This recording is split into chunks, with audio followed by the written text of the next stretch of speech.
மக்களே இன்னைக்கு தீபாவளிக்கு ஸ்பெஷலா ஆட்டு எலும்பு ரசம் எப்படி இருக்கான்னு பார்க்க போறோம். அதுக்கு தேவையான பொருள் என்னன்னு பார்த்தலாம். ஃபர்ஸ்ட் மஞ்சள் தூள் எடுத்துருக்கோம், அது மாதிரி 2 பச்சை மிளகாய், வெள்ளைப்பூடு, மல்லி, கொத்தமல்லி இலை, காஞ்ச மிளகாய், தக்காளி பழம், 2 கருவேப்பிலை, சீரகம், மிளகு, சின்ன வெங்காயம் புரிட்டியா வெட்டி வச்சிருக்கோம். நம்ம அது மாதிரி புளி ஊற வச்சு வச்சிருக்கோம். அது மாதிரி எலும்பை நம்ம ஆட்டு எலும்பை நல்லா வேக வச்சு உப்பு மஞ்சள் போட்டு வேக வச்சு எடுத்துருக்கோம். நம்ம இப்போ நம்ம எப்படி பண்ணலாம் பார்த்துடலாம். பார்க்கறதுக்கு முன்னால நம்ம சேனல் சப்ஸ்கிரைப் பண்ணிக்கோங்க. இப்போ எப்படி செய்யலாம் பார்த்துலாம். நம்ம இன்னைக்கு நம்ம ஆத்தென்டிக் முறையில் பண்ண போகிறோம். ஸோ நம்ம மிளகு சீரகம் இடிச்சுக்க போகிறோம். இடி உரலில் மிளகு, சீரகம், அது மாதிரி மல்லி எல்லாம் போட்டு இடிக்க போகிறோம். வெங்காயம், வெள்ளைப்பூடு எல்லாமே நல்லா இடிச்சு எடுத்துக்க போகிறோம். ஸோ அது கொஞ்சம் உங்களுக்கு டிஃப்ரெண்டான டேஸ்ட் கொடுக்கும். அந்த கல்லு கூட சேர்ந்து இடிக்கும் போது அது இன்னும் நல்லா ஒரு ஆத்தென்டிக்கான ஒரு ஸ்மெல், ஒரு டேஸ்ட் இருக்கும். ஸோ அதனால் நம்ம இடிச்சு எடுத்துக்க போகிறோம். வெங்காயம் முதல்ல போடுறோம், போட்டு நல்லா நங்குன்னு இடிக்கிறோம். நம்ம இப்போ நல்லா இது நம்ம கொஞ்சம் குறைன்னு அரைச்சிக்கிறோம். இப்போ நம்ம குறை இடிச்சுக்கிறோம். அது மாதிரி காஞ்ச மிளகாவையும் மல்லியும் பார்த்தீங்கன்னா கொஞ்சம் நல்லா மையாக இடிக்க போகிறோம். இது இடிச்சாச்சு. அடுத்தது போட போகிறோம். இப்போ நம்ம வத்தலும் மல்லியும் போடுறோம். நல்லா நல்லா நல்லா நல்லா மையாக இடிக்க போகிறோம். இப்போ நம்ம இதை ஸோ நம்ம நல்லா வச்சாச்சு. நம்மகிட்ட அம்மியிலனால நம்ம இடி உரல இடிச்சிருக்கோம். நம்ம உங்கள்கிட்ட அம்மி தான் நீங்கள் அம்மியில கூட அரைச்சிக்கலாம். ஸோ அது கொஞ்சம் மையாக கூட வரும் உங்களுக்கு. ஸோ இப்போ இடிச்சு எடுத்தாச்சு. இப்போ நம்ம இப்போ நம்ம தக்காளி பழம் மற்ற இடிச்சதுலேருந்து நம்ம தான் போட்டு பசஞ்சிக்கலாம். இப்போ நம்ம தக்காளி பழத்தை நல்லா இருக்கும், கையை வச்சு பேசிட்டு இருக்கோம், அடிக்காதீங்க, கையை வச்சு பேசிட்டு இருக்காங்க. ஸோ அப்போ தான் அந்த டேஸ்ட் நல்லா இருக்கும் நம்மளுக்கு. ஸோ தக்காளி நல்லா மையாக நம்ம பசஞ்சிக்கிறோம்.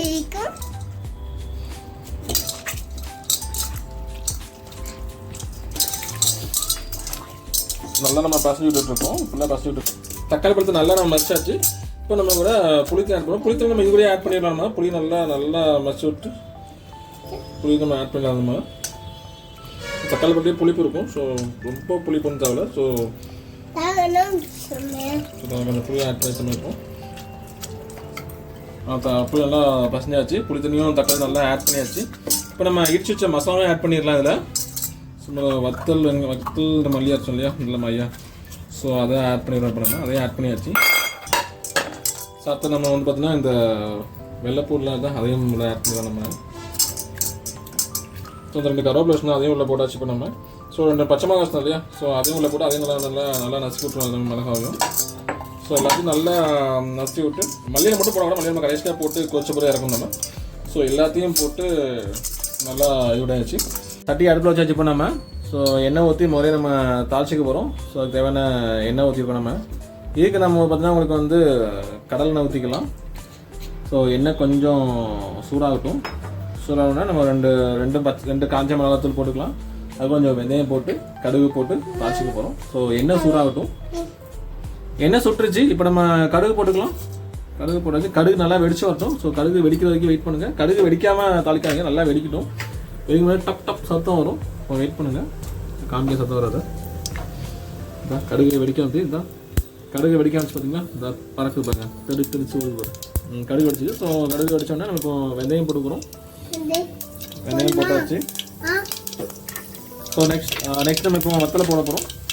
ஸோ வத்தல் போட்டாச்சு. பண்ணாமல் மிளகாத்தூள் போட்டாச்சு, கொஞ்சம் கருவேப்பிலையும் போட்டாச்சும் தாளிச்சாச்சு. பண்ணாமல் ஸோ தாளித்து முடித்தோடனே அது தாளிச்சிருச்சு. தாளிச்சோடனே நம்ம கரைச்சி வச்சுருந்த இதெல்லாம் ஊற்ற போகிற பண்ணாமல் இதுல நல்லா செஞ்சுட போகிறோம். ஸோ இதை ஊற்றி இப்போ நம்ம முக்கியமான பொருளாக நம்ம ஆட்டு எலும்பு போட போகிறோம். இப்போ நம்ம ஆட்டுக்கு நம்ம வேக வச்சு வச்சுருக்கோம். கொஞ்சம் மஞ்சள் உப்பு போட்டு வேக வச்சுருக்கோம். நம்ம அதையும் நம்ம உள்ளே ஊற்றிக்க போகிறோம். ஸோ அதையும் இதில் மிக்ஸ் பண்ணிக்கலாம்.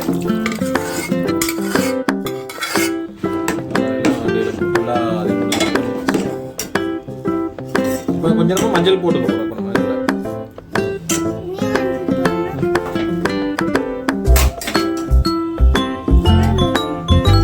மஞ்சள் போட போகிறோம். நம்மளால மஞ்சள் போடக்கூடாது.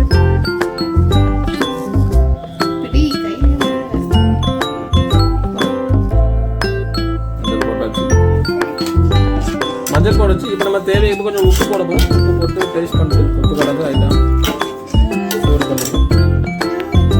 உப்பு போட்டுட்டு லைட்டாக முறை வரவும் நம்ம இந்த மல்லியிலே போட்டு இறக்கிடலாம். அவ்வளோதான் பார்த்தீங்கன்னா ரசம் உங்களுக்கு ஆட்டுக்கால் ரசம்.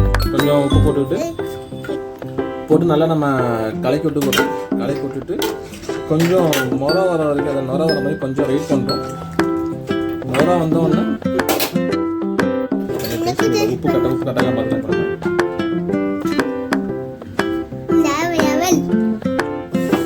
கரெக்டாக இருக்கு போல ரசம் இப்போ கொதிச்சுக்கிட்டு இருக்கு. ஸோ நுர வர வரைக்கும் வெயிட் பண்ணுவோம்.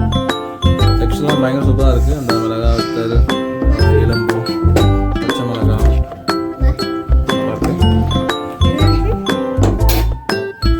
ஸோ ரைட்டாக அந்த முறை வர ஆரம்பிச்சிட்டு இப்போ நம்ம காயத்தூள் கொஞ்சம் போடுறோம். நம்ம காயத்தூள் போட்டு கொஞ்சம் மல்லித்தூள் தான் முறை வர ஆரம்பிச்சிட்டு ஸோ காயத்தூள் நம்ம போடுறோம். பெருங்காயத்தூள் நல்லா போட்டு வாசனை ஸோ இப்போ நம்ம மல்லியில் போட்டு அதில் போட்டாச்சு. சூப்பராக அதில் போட்டாச்சு. மல்லியில் போட்டு இப்போ நம்ம இறக்க போகிறோம். சுட நம்மளோட ஆட்டுக்கால் ரசம் ரெடி ஆயிடுச்சு. அவ்வளோதான். பிடிச்சிருக்குன்னு நினைக்கிறவங்களுக்கு பிடிச்ச மக்களே சப்ஸ்கிரைப் பண்ணிக்கோங்க, லைக் பண்ணிக்கோங்க, ஷேர் பண்ணிக்கோங்க.